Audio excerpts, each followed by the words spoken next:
오늘 다음 교회에 오신 여러분들을 환영하고 축복합니다. 여러분 2022년 한 해도 새해 복 많이 받으시고 주님이 주시는 또 은혜 가운데 풍성한 삶이 이루어지시기를 주님의 이름으로 축원합니다. 오늘 말씀의 제목은 하나님의 영광을 보라, 하나님의 영광을 보라 라는 제목으로 말씀을 증거하겠습니다. 여러분 시작이 반이라는 말이 있습니다. 그런데 시작보다 더 중요한 것은 그것은 바로 끝을 잘 맺는 것이죠. 시작은 했어도 끝을 잘 맺지 못한다면 그것은 시작하지 않은만 못할 수가 있다는 것이죠. 그런데 여러분 생각해보면 우리가 하나님의 은혜로 시작을 잘하게 된 사람들이에요. 우리만큼 정말 이렇게 시작을 잘하게 된 사람들이 있을까라는 생각이 들 정도입니다. 여러분 이렇게 하나님의 사랑을 받고 은혜를 받는 존재가 되었는데 그 마지막도 계속해서 우리가 믿음의 길을 잘 걸어갈 수 있기를 주님의 이름으로 축원드립니다. 오늘 본문은 기독교 최초의 순교자였던 스데반 집사님의 순교 장면을 보여주고 있는 내용이죠. 그래서 스데반의 순교 장면은 여러분은 이 7장 54절부터 60절까지 얼마나 보셨는지 모르겠지만 저는 설교 준비하면서 여러 번을 봤기 때문에 이 장면이 참 아름다운 한편의 영화 같기도 하고 다큐멘터리 같다는 그런 느낌도 받기도 했습니다.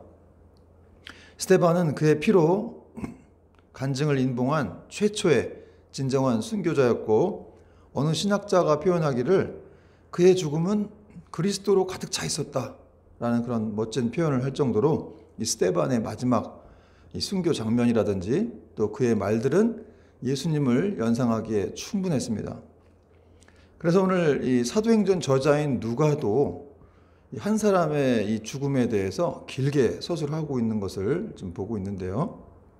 그만큼 중요하다는 뜻이겠죠. 오늘 스데반의 순교 장면을 통해서 참 신앙이란 무엇이고 또 기독교에서 말하는 죽음이 무엇인지 또 우리의 신앙은 또 어디쯤 와 있는지 다시 한번 돌아보는 그런 시간이 됐으면 좋겠습니다. 여러분 스데반이 이 7장에서 길게 구속사적인 설교를 했죠. 이 신구약을 꿰뚫는 아주 멋진 설교를 하면서 어떤 내용들을 얘기했습니까? 이 유대인들의 잘못된 신앙관과 그 위선에 대해서 고발을 했어요. 물론 이제 이스라엘의 조상이었던 아브라함과 또 이삭과 야곱 또 요셉 이런 조상들을 들면서 그들을 통해서 하나님이 어떻게 구속 역사를 이루어 왔는지를 쭉 설명하면서 이제 나중에는 유대인들의 잘못된 신앙관, 그들이 예루살렘 성전을 우상시하고 마치 하나님처럼 생각하고 그것을 숭배하고 또 그러므로 인해서 참 성전 대신 예수 그리스도를 십자가에 못 박혀 죽게 하는 그런 잘못된 부분들을 이제 통렬하게 지적을 했습니다. 그리고 또 그들의 어떤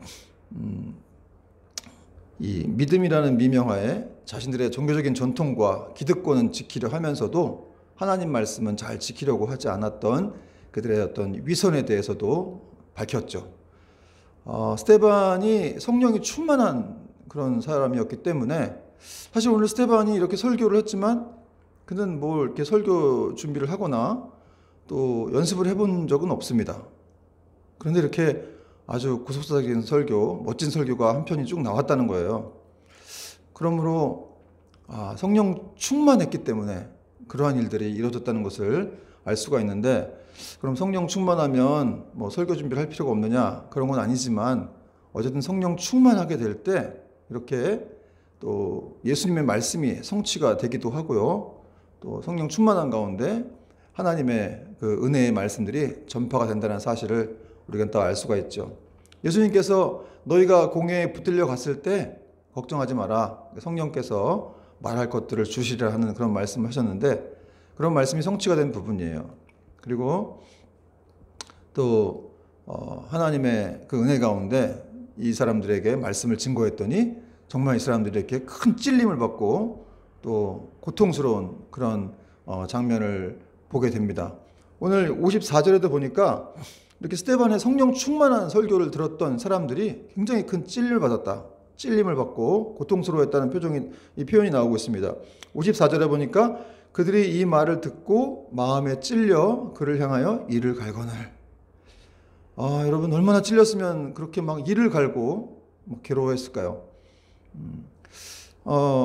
이 마치 짐승들이 자기를 해치려는 이런 상대방을 향해서 막 이를 갈고 으르렁대듯이 그렇게 유대인들이, 이 사람들이 그래도 많이 배웠다는 종교 지도자들 아닙니까? 그 사람들이 막 으르렁대고 막 잡아먹으려고 그렇게 공격적인 그런 자세를 취했다는 거예요. 여기 마음이 찔려라는 이 원어적인 뜻은, 이게 히브리서 11장 37절에도 나오는데 몸으로 톱을 켜는 그런 고통이라는 거예요. 여러분, 몸으로 톱을 켜니까 얼마나 이 고통스러웠겠어요? 그런 찔림이 이 유대인들에게 왔다는 것이죠. 아마도 이 하나님의 이 성령의 역사 가운데 그런 일이 있었는데, 그런데 여러분, 설교를 들어도 어떤 사람들은 또 이렇게 회심을 하고 막 부르짖고 회개를 하지만, 또 어떤 사람들은 계속해서 안 들으려고 하고, 정말 이렇게 악령에 붙잡힌 것처럼 그렇게 막 더 공격적인 그런 표현 자세들을 취했다는 거예요. 여러분, 사도행전 2장에 보면은 이 베드로가 설교했는데 그때 수많은 사람들이 모여서 그럼 우리가 어찌할꼬 하고 막 회개에 이르게 되고, 그리고 이제 성령을 받으려고 힘을 썼는데, 그러나 오늘 스데반의 설교를 듣는 사람들은 그러질 못했어요. 오히려 그렇게 하나님의 말씀을 듣고도 악령에 이끌려서 이들은 더 스데반을 죽이려고 했다는 것이죠. 그런데 여러분, 사실 이런 모습들, 이런 정말 이렇게 복음을 들었을 때 막 으르렁대고 공격적인 자세를 취하려고 하는 모습들은 사실 오늘날에도 우리가 보고 있지 않습니까? 얼마든지 오늘날에도 이렇게 자기 이권이 걸린 그런 문제에서는 막 으르렁대고 싸우는 모습들을 볼 수가 있습니다. 여러분, 그런 걸 어디서 보셨어요? 국회 현장 같은 데 보시면 막 이단 요차기하고 날라다니고 막 그런 일들이 있지 않습니까? 뭐 거기뿐만 아니라 뭐 청문회에서도 그렇고, 또 사실은 우리가 어디 자기의 어떤 그 이익이나 이권이 걸린 현장에서는 누구나라도 그렇게 또 싸울 수가 있다는 것이죠.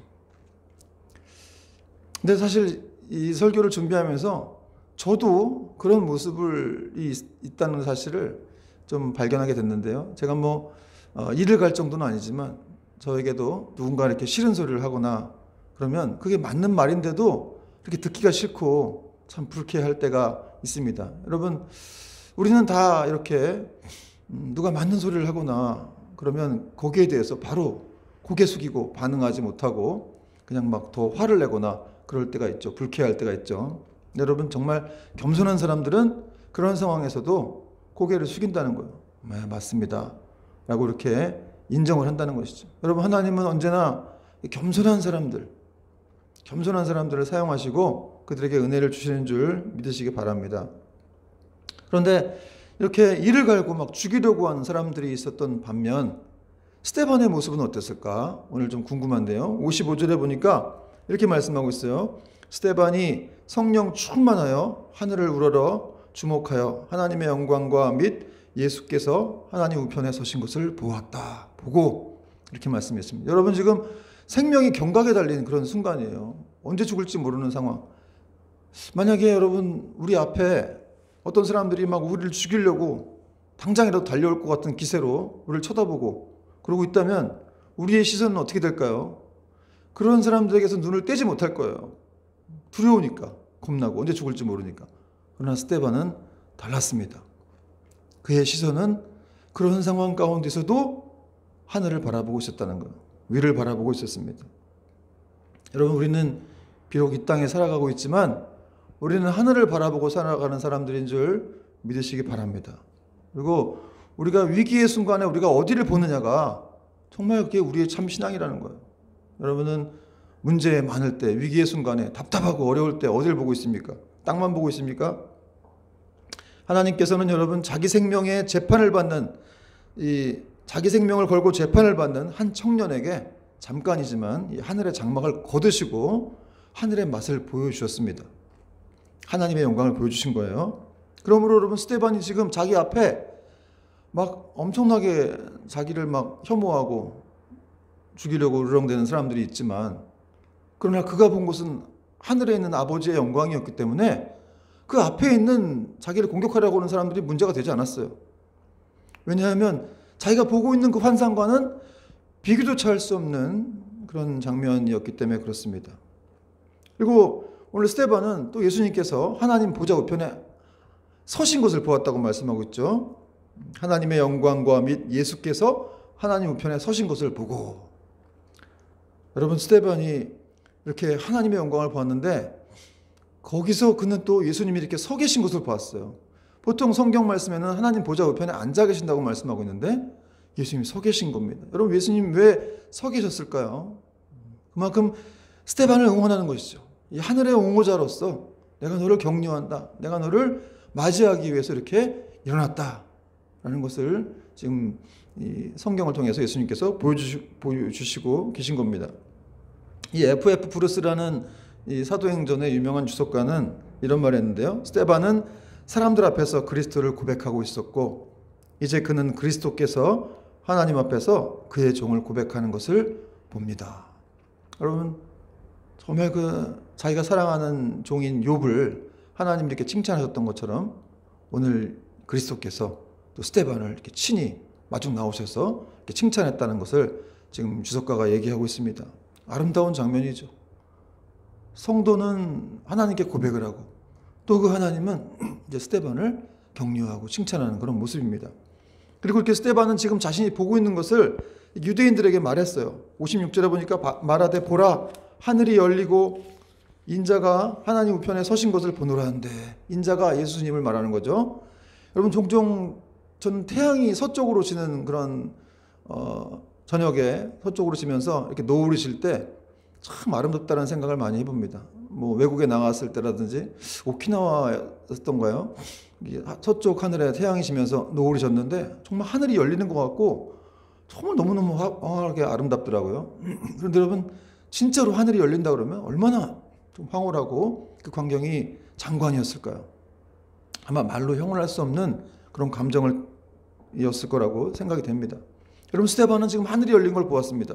그리고 그 열린 것뿐만 아니라 하늘과 땅의 재판관이 자신을 변호하시기 위해서 그 자리에서 일어나신 것을 이렇게 보았다는 거예요.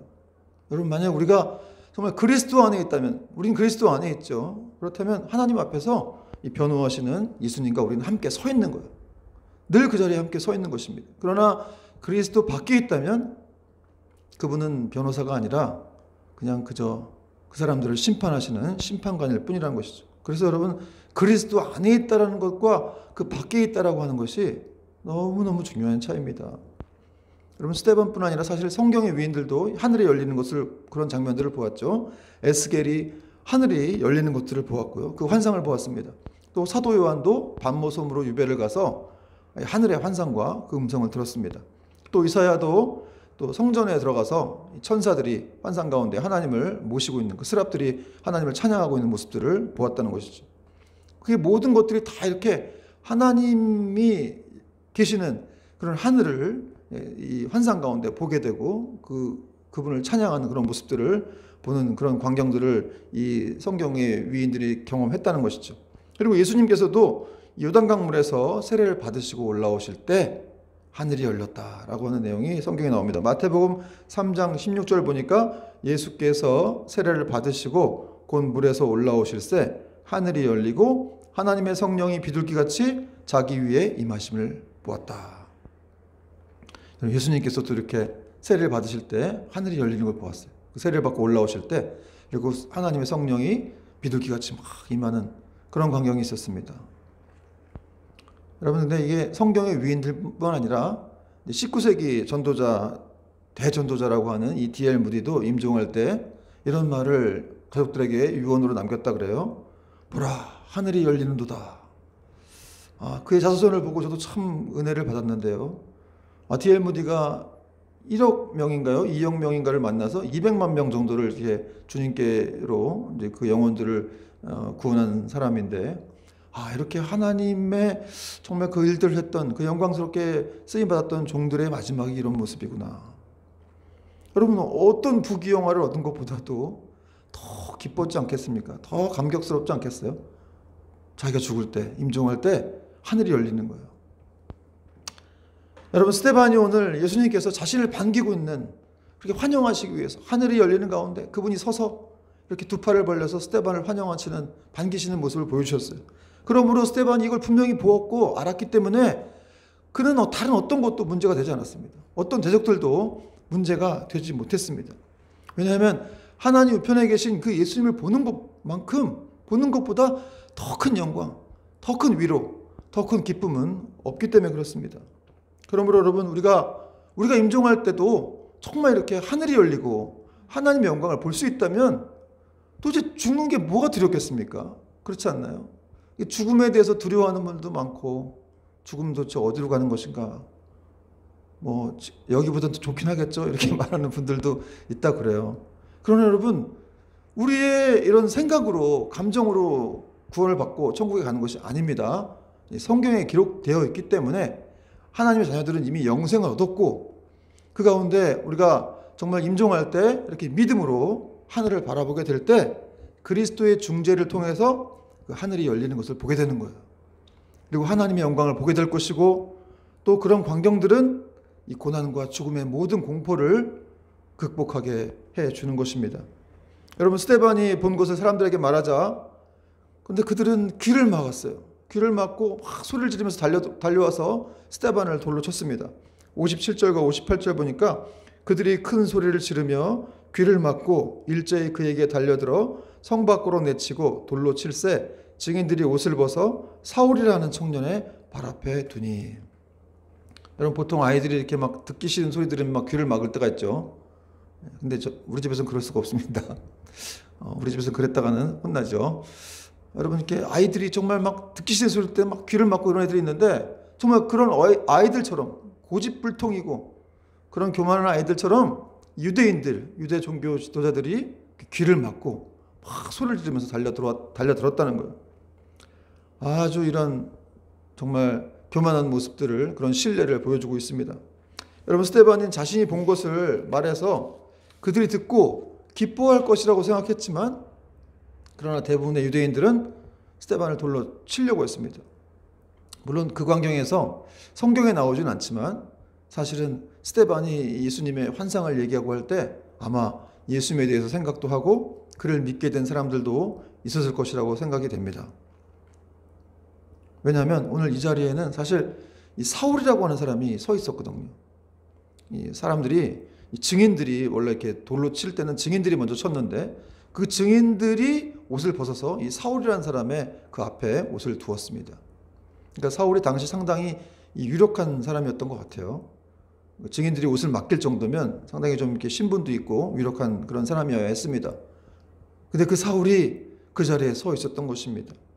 여러분 사울이 나중에 바울이라고 하는 기독교 역사상 가장 위대한 이름으로 바뀌게 되죠. 그리고 그는 그 바울이라는 이름으로 바뀌었을 때 그는 자기가 이 스데반을 돕지 못했다는 사실, 그 자리에 있었다는 사실, 그 불경한 일에 가담했다는 사실 때문에 그는 평생을 후회하고 마음 아파했습니다.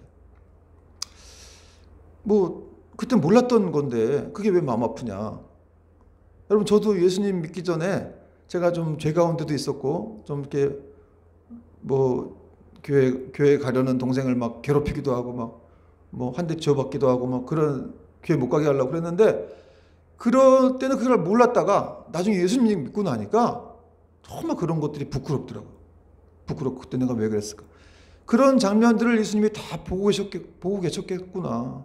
그럼에도 불구하고 그냥 나를 심판하지 않고 그냥 계속 기다리셨다가 이렇게 구원하셔서 목사가 되게 하셨구나 하는 생각을 해보니까 정말 부끄럽고 정말 앞으로 주님을 위해서 더 열심히 살아야 되겠다.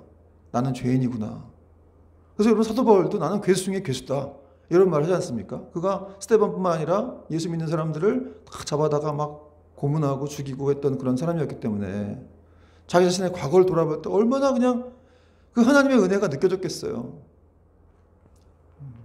여러분 우리도 그런 사람들입니다. 사실은 과거에 그렇게 우리는 살았지만 그런 하나님의 은혜 가운데 우리가 이렇게 변해서 지금 이렇게 순례의 길을 걸어가고 있다는 사실입니다. 그리고 사람들이 돌을 들어서 스데반을 치고 있음에도 이 스데반은 계속해서 하나님을 불렀습니다. 59절 보니까 그들이 돌로 스데반을 치니 스데반이 부르짖어 이르되 주 예수여 내 영혼을 받으시옵소서 하고 여러분 돌로 치는 이 투석형이라는 게 참 처참하고 끔찍한 그런 사형 집행 방법이었는데요. 돌 하나하나를 맞으면서 죽게 한다니까 이게 얼마나 미개하고 정말 잔인스러운 그런 방법입니까? 지금도 이 중동 지방에는 그런 투석 사형 집행 방법들이 있는 곳이 있죠. 근데 이렇게 얼마나 아프겠습니까? 뭐 조그만 돌도 아니고 큰 돌로 맞고 그럴 텐데 그렇게 돌을 맞아 죽어가는 순간에도 스데반은 그 순간에도 하나님을 계속 불렀다는 거예요. 계속 돌을 맞음에도 불구하고 하나님을 찾고 불렀습니다. 주 예수여 내 영혼을 받으시옵소서. 또 스데반은 이렇게 하나님을 계속 찾고 부르고 있는데도 불구하고 이 유대인들은 계속해서 돌로 쳤다는 거예요. 여러분 이렇게 신앙의 힘이라는 것이 정말 이렇게 위대한 것입니다. 이렇게 돌로 맞고 죽어가는 순간에도 하나님을 찾는다는 것이죠. 여러분 우리가 죽어가는 순간에도 하나님을 찾을 수 있다고 하는 것은 이건 놀라운 위로예요. 여러분 만약에 우리가 하나님을 모른다고 한다면 어떻게 찾겠어요? 그러나 하나님을 알고 있기 때문에 이 순간을 그분이 보고 계시고 또 나와 함께 하실 것을 우리가 믿고 있기 때문에 그 순간에도 계속해서 주님을 부를 수가 있는 것이죠. 여러분 인간들은 귀를 막았지만 하나님은 그렇게 하지 않으셨습니다. 스데반은 성 밖으로 내쳐져서 돌로 침을 받았지만 하나님은 그를 내치지 않으셨습니다. 이제 그는 세상을 떠나는 순간에도 하나님을 부르고 있었는데요. 여러분 우리가 세상을 떠날 때 이렇게 기도하고 죽는다고 하는 것은 너무나 아름다운 일이라는 것을 또 감사한 일이라는 것을 알 수가 있습니다. 주 예수여 내 영혼을 받으시옵소서라는 이 표현은 내 영혼을 정말 하나님께 의탁한다는 거예요. 그러므로 여기서 우리는 이렇게 스데반처럼 우리가 임종할 때 주님께 우리의 영혼을 의탁해야 한다는 사실을 또 배우게 되는 것이죠. 왜냐하면은 주님의 인도가 없이는 그 누구도 천국으로 갈 수가 없기 때문에 그렇습니다. 또 그분이 주시지 않으면 이렇게 죽는 순간에도 그 생생한 하나님의 위로와 영광을 볼 수가 없기 때문에 그렇습니다. 여러분 우리가 임종시에 반드시 기억해야 됩니다. 우리가 임종시에 정말 우리만 보겠지만 그리스도께서 우리의 영혼을 받으신다라고 하는 이 사실, 이것이야말로 정말 가장 은혜로운 일이고 또 이런 사실들을 분명히 우리가 살아있을 때 지금 이렇게 건강할 때 그런 사실을 더 이렇게 인지하고 믿고 있다면 아마 더 우리의 삶에 더 유익이 끼쳐질 것이라고 생각이 됩니다. 마지막으로 스데반은 이 죄를 저들에게 돌리지 마옵소서라고 기도하고 잠이 들었다고 성경은 말씀하고 있습니다. 60절 보니까 무릎을 꿇고 크게 불러 이르되 주여 이 죄를 그들에게 돌리지 마옵소서 이 말을 하고 자니라. 여러분 스데반이 무릎을 꿇었어요. 그렇게 돌로 맞아가는 가운데서도 저 같았으면 이렇게 돌을 맞으면 이렇게 뒤로 확 뻗어갖고 이렇게 죽은 척하거나 뭐 이럴 수 있을 것 같은데 스데반은 그 상황에서도 무릎을 꿇었다는 거예요. 그의 하나님을 향한 겸손한 태도를 볼 수가 있습니다. 그리고 크게 불러 이르되 계속해서 돌을 맞으면서 계속해서 크게 불렀습니다. 믿음의 인내심, 그 믿음의 영광 안에 있는 그의 모습을 보여주고 있는 것이죠. 그리고 그는 이 죄를 저들에게 돌리지 마옵소서라는 기도를 했습니다. 여러분 스데반의 이 마지막 순교의 모습은 정말 예수님께서 십자가에서 달려 돌아가실 때 그 모습과도 참 흡사하죠. 예수님께서도 이 죄를 저들에게 돌리지 말라. 자기들이 하는 짓을 알지 못한다. 이런 말씀하셨는데 정말 이 스데반의 오늘 기도의 마지막의 모습은 예수님을 연상하게 한다는 사실이죠. 그리고 그는 죽었는데 성경은 죽었다고 표현하지 않고 그가 이 말을 하고 자니라 이렇게 표현했습니다. 여러분 성경에서 말하는 죽음은 잔다는 거예요. 여러분 스데반이 잠들었어요. 죽은 게 아니라 잠든 겁니다. 그렇기 때문에 그는 주님의 품 안에서 편안히 지금 안겨 있는 것이죠. 그리고 부활의 아침에 그는 다시 깨어나게 될 것입니다. 여러분 교회는 순교자들의 피로 이루어졌다는 그런 말을 하는데 스데반은 초대 공동체가 뿌린 첫 번째 씨앗이었어요. 하늘의 미랄이었고 그 일을 지금 예수님은 하늘에서 보고 계셨습니다. 여러분 스데반이라고 하는 이 성령 충만하고 앞길이 창창한 이 젊은 집사가 순교를 했어요. 어찌 보면은 참 이런 일꾼들, 죽어야 될 사람들은 안 죽고 어떻게 이렇게 죽지 말아야 될 이런 신실한 사람들을 죽는 것일까 하는 생각에 우리는 안타깝기도 하고 참 마음이 슬프기도 합니다. 그러나 여러분 이것이 바로 이 하나님의 생각과 우리의 생각이 다르다고 하는 거예요. 하나님은 결코 사람을 의지하시는 분이 아니십니다. 그분은 우리의 생각과 다르시기 때문에 언제나 그분 마음대로 하시는 거예요. 그것이 그분의 주권이기 때문에 그렇습니다. 그렇다면 여기서 궁금한 것은 스데반을 좀 살려주시면 안 되었나? 그렇게 신실하고 젊은 청년, 믿음 좋은 교회 일꾼을 살려줬으면 그냥 해피엔딩하게 끝났으면, 정말 이렇게 우리가 하나님 믿는 이유 중에 하나도 우리를 보호하시고 이런 과정이 있기 때문에 그분을 믿는 것인데, 좀 스데반도 살려주셨으면 어땠을까 하는 생각을 해보게 됩니다. 꼭 그렇게 굳이 투석형이라고 하는, 참 그것도 그렇게 아프게 그렇게 죽게 하셔야 했나 하는 생각이 드는데요. 그러나 여러분, 우리가 어떤 것이 가장 최선일지는 우리는 알 수가 없습니다. 가장 좋은 것은 하나님께서 허락하시는 것이, 그 뜻이 가장 최선이기 때문에 그렇다는 사실입니다. 몇 년 전인가요? 우리나라에도 이 중동 지역으로 또 선교를 갔다가 그 IS 테러 분자에게 잡혀서 순교하셨던 그런 부산의 한 교회의 목사님이 계셨습니다. 그때 정말 많은 한국의 국민들이 충격을 받았고, 또 기독교인들은 더 말할 것도 없었죠. 저도 그때 충격을 받았습니다. 아니, 어떻게 오늘날에도 저런 순교하는 일들이 일어나나 하는 생각을 했었는데요. 그러나 여러분, 정말 중요한 것, 제가 아까도 말씀드렸지만 어떤 것이 최선인지는 알 수가 없다는 거예요. 그리고 하나님이 하시는 일은 가장 옳다라고 믿는 것이 바로 우리 신앙인들이 따라야 할 일이라는 사실입니다. 여러분, 사실 하나님의 입장에서 볼 때 하나님이 능력이 없거나 힘이 없어가지고 순교를, 그 사랑하시는 종들을 순교시키는 게 아니기 때문에 그렇습니다. 왜냐하면 더 힘이 많고 능력이 출중하시기 때문에 그 사랑하시는 종, 오늘 스데반도 사실은 이렇게 그에게 이 면류관, 순교의 면류관을, 그 영광의 면류관을 씌워주시기 위해서 주님께서 이렇게 일어서셨던 것처럼, 이렇게 많은 순교자들도 하나님께서 그 영혼을 받으시고 또 기쁨과 영광의 면류관을, 영원한 면류관을 씌워주시기 위해서 그들을 부르셨다는 거예요. 그래서 여러분, 오늘 하나님께서는 이렇게 자기 아들인 예수님도, 하나뿐인 아들인 예수님도 십자가에서 못 박아 죽게 하셨습니다. 여러분, 예수님께서 십자가에서 돌아가시기 전에 무슨 말씀하셨어요? 마태복음 26장 53절 54절 보니까 내가 하늘에 12군단도 더 되는 천사를 보내시게 할 수 없는 줄로 아느냐? 내가 아버지께 요청해서 정말 많은 군단을 보내서 너희들을 다 이렇게 진멸할 수 있지만 그렇게 안 한다는 거예요. 그런 힘이, 엄청난 힘이 있지만, 그렇게 되면 이 성경의 뜻을 이룰 수가 있겠느냐? 여러분, 예수님의 그 삶이라는 것은 오직 아버지의 뜻을 이루는, 그 성경 말씀을 이루시기 위한 그런 삶이었다는 것을 알 수가 있죠. 그리고 그분은 겟세마네에서 기도하신 후에 아버지의 뜻을 따라서 십자가를 지셨다는 거죠. 그런데 중요한 것은 여러분, 예수님께서 십자가에서 죽으시고 다 끝났습니까? 그렇지 않죠. 그 십자가 이후에는 이 부활의 영광이 있었다는 사실입니다. 여러분, 십자가에서 다 끝나버리면 기독교는 그렇게 무기력하고 그런 의미 없는 종교는 없습니다. 그렇지 않아요? 여러분이나 저나 좀 이렇게 우리가 부활하지 않는다면 지금 이렇게 뭐 설교를 듣고 예배를 드리고 믿는 이런 행위들은 다 의미가 없는 거예요. 사도 바울도 그런 얘기를 했었죠. 만일 우리가 부활이 없다면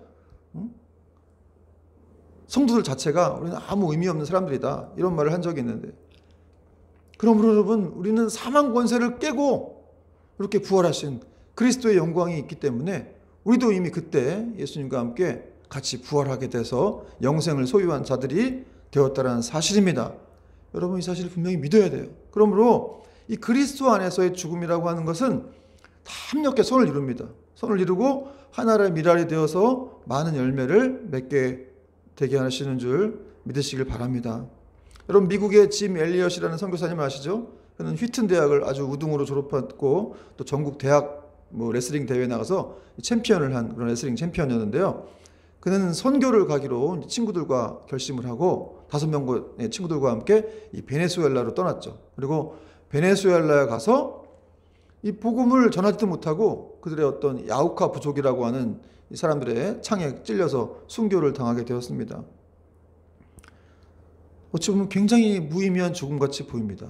복음도 전하지 못하고 그냥 들어가자마자 죽었으니까요. 그러나 그 일로 인해서 미국의 이 언론들의 또 대서특필이 되었고, 그때 많은 이 젊은 이들이 이 선교사로 나가게 되는 그런 일들이 있었습니다. 일어나게 되는 그런 선교의 불이 막 일어나게 되었죠. 그리고 몇 년 후에 그 짐 엘리엇의 부인이 그 베네수엘라의 그 아우카족을 찾아갑니다. 그래서 그 부인이 그들에게 복음을 증거하고 거기 추장이 되었거나 뭐 어떤 그런 얘기를 들었는데 그 복음을 증거하고 그 아우카 부족이 다 기독교가로 변하게 됩니다. 다 복음화가 됐다는 사실입니다. 여러분 우리나라에도 비슷한 일화가 있죠. 우리나라의 최초의 선교사였던 그 순교를 하신 최초의 순교자 토마스 선교사님이 계시죠. 그분도 27세에 이 미국 상선 제너럴 셔먼호를 타고 한국에 왔다가 이 대동강변에서 그 제너럴 셔먼호가 좌초가 되죠. 물이 빠지는 바람에. 그래서 이제 조선 병사들이 건너와서 거기 배에 불을 지릅니다. 그때 그 배에 불이 났을 때 이 토마스 선교사님이 한문 성경 3권을 가지고 뛰어내리다가 이 박춘권이라고 하는 사람의 칼날에 맞아서 몸이 두동강이 나고 그때 이제 처음으로 순교가 되어 이 대동강변에 불태워집니다. 여러분 정말 의미 없는 죽음 같아 보여요. 그러나 그분의 한문 성경을 주셨던 이 최치량이라는 아이가 있었는데 그 아이가 그걸 주고 가다가 외국인 사람의 책을 들고 가는 것이 두려워서 이 평양성 대동문을 지키고 있던 박영식이라는 사람에게 주었고 그 박영식이라는 사람이 자기 집에 가가지고 자기 집의 벽면을 다 성경책으로 도배를 해요. 그래서 그 성경을 보고 있다가 박영식이 예수님을 영접하게 됩니다. 그 집에 가서 이렇게 휴지로 안 쓴 게 다행인데 벽에 성경책으로 다 도배를 했어요. 정말 이렇게 성경을 읽다가 이렇게 회심하게 하는 놀라운 일들이. 그러니까 여러분 하나님 말씀이라는 것이 얼마나 대단한 거지. 정말 살아 역사하시는 말씀. 성령의 감동으로 지어진 말씀이죠. 그리고 그 박영식이라는 사람이 그 박영식이라는 사람의 집을 나중에 이 최치량이라는 아이가 커서 그 집을 사갖고 주막을 하죠. 국밥도 팔고 술도 파는 주막을 하는데 그때 마침 또 이 마페 선교사님이라고 하는 서양 선교사가 와서 그 집에 들어왔다가 이 벽이 다 성경으로 도배되는 것을 보고 이 최치량을 만나서 그 사람에게 복음을 전하고 또 최치량이 구원을 받게 됩니다. 그리고 이 최치량이 샀던 주막은 나중에 널다리골 예배당이 되고 그 예배당은 바로 1907년 대부흥이 일어났던 이 평양 장대현 교회의 전신이 된다는 사실이죠. 여러분 그리고 한 30년 후쯤에 또 이렇게 어떤 한 노인이 막 찾아와서 이 마페 선교사님 앞에서 회개하고 울었는데 그가 바로 이 토마스 선교사님을 살해했던 박춘권이라는 사람이었습니다.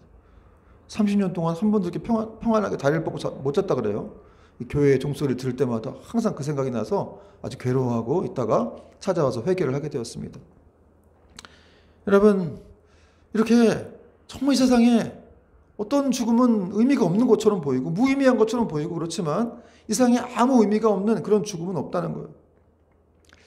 제 아내가 지금 저희 어머니가 호스피스 병동에 계시기 때문에 거기서 이렇게 어머니를 간호하고 있는데 전화 통화를 하다가 이런 얘기를 하더라고요. 그 안에 이렇게 정말 생명의 불씨가 꺼져가고 있는 사람들이 많이 있는데 정말 예수를 믿건 믿지 않건 정말 이렇게 살아있다라는 그런 생명들은 참 소중한 것 같다. 거기 다시 한번 느껴진다. 이런 말을 했습니다. 제가 적지 않은 감동을 받았는데요. 여러분 예수를 믿건 믿지 않건 이렇게 살아있는 생명이라고 하는 것은 그 살아있다는 자체만으로 굉장히 소중하고 가치가 있는 것이죠. 왜냐하면 하나님의 형상들이기 때문에 그렇습니다. 하물며 여러분 하나님이 택한 그 자녀들의 죽음을 하나님께서 그냥 이렇게 허투루 보시겠습니까? 의미 없게 보시겠습니까? 의미 없게 부르시지도 않고 또 가치 없게 생각하지도 않으신다는 거예요. 그러므로 여러분 사람의 눈으로 볼 때 이렇게 불행해 보이는 일들이 그래 불행해 보이는 일이 아니고 우리는 계속해서 그런 상황 가운데서도 가장 최선의 그 뜻을 이루어 주시는 하나님의 신실하심을 우리는 믿어야 한다는 사실입니다. 여러분 말씀의 결론을 맺겠는데요. 여러분 사람에게 있어 죽음은 누구나 거쳐가야 하는 관문입니다. 특별히 성도는 죽기 위해 태어나는 존재라고 할 수 있어요. 왜냐하면 죽어야만 그 죽음의 관문을 통과해야만 천국에 들어갈 수가 있기 때문에 그렇습니다. 그러므로 여러분 이 땅에 태어난 것 자체가 큰 축복인 거예요. 그리고 죽음은 또 새로운 영원한 세계로 들어가는 관문이 되고 이 크리스천에게 죽음은 옷 갈아입는 정도밖에 안 된다는 사실이죠. 혹시 이 설교를 듣고 있는 분들 중에 죽음이 두려운 분들이 있습니까? 그러나 여러분 죽음은 결코 크리스천들을 이길 수가 없다는 사실이죠. 이 길은 여기에 빙점이라는 소설을 쓴 세계적인 크리스천 작가인 미우라 아야코가 이런 말을 했죠. 죽음은 내 마지막 사명이다. 참 글도 잘 쓰는데 말도 멋지게 하는 그런 분입니다. 죽음은 내 마지막 사명이다. 여러분, 정말 죽음이 사명이라고 한다는 것. 이 세네카라고 하는 철학자도 잘 죽는다는 것은 기꺼이 죽는다는 것이다. 이런 말을 했는데, 여러분, 하나님 부르실 때 기꺼이 죽는 것이 바로 우리의 믿음이라는 것이죠. 여러분, 죽을 때 자기 믿음이 드러나는 거예요. 그러므로 죽어야 하는데도 불구하고 죽기 싫어가지고 막 안 죽으려고 한다든가 막 두려워한다든가 이런 모습은 우리에게 있을 필요가 없는 것입니다. 여러분, 정말 주님께서 우리가 임종할 때 정말 하늘이 열리고 하나님의 영광이 보이고 그분이 찾아와서 우리를 맞이하시려고 할 때 우리가 이렇게 막 그런 쭈뼛쭈뼛한 모습으로 가면 얼마나 민망하겠어요. 그렇지 않아요? 담대하게 정말 여러분 하나님의 영광이 보이고 하늘이 열리는 것들을 정말 우리가 본다면 그걸로 안 갈 사람이 누가 있겠습니까? 그걸 모르니까 계속 이 땅에 이렇게 우리가 연연해하고 이 땅에 사는 것이 최고라고 생각하지만 사실은 하나님께서 우리에 대한 길을 예비하고 그 영광을 보여주시고 그 은혜를 함께 하시고 또 환영하고 격려해 주신다면 누구라도 여러분 그 길로 가게 된다는 사실입니다. 여러분, 새해 첫 주일부터 죽음을 이야기하기 때문에 혹시 뭐 기분이 별로 안 좋은 분들도 있을지 모르겠지만, 그러나 여러분, 죽음을 생각하고 산다는 것은 이게 자신의 삶을 하나님 앞에서 더 바르게 살아가겠다고 하는 그런 다짐이 되는 것이죠. 여러분, 죽음을 생각하지 않는 사람이 더 막 살아가는 거 아니겠습니까? 내가 언젠간 죽는다. 그분 앞에 서게 된다. 그리고 그 영광을 바라보게 될 것이다. 또 하나님을 만나게 될 것이다. 라고 하는 이런 소망 가운데 살아가게 된다면 더욱더 우리는 이 땅 가운데 정말 이 순례의 길로 믿음을 가지고 걸어가게 될 것입니다. 여러분, 이 한 주도 정말 이렇게 소망을 가지고 마치 믿지 않는 사람처럼 두려워하지 말고 소망을 가지고 믿음을 가지고 이 순례의 길을 잘 걸어갈 수 있는 저와 여러분이 되기를 주님의 이름으로 축복합니다.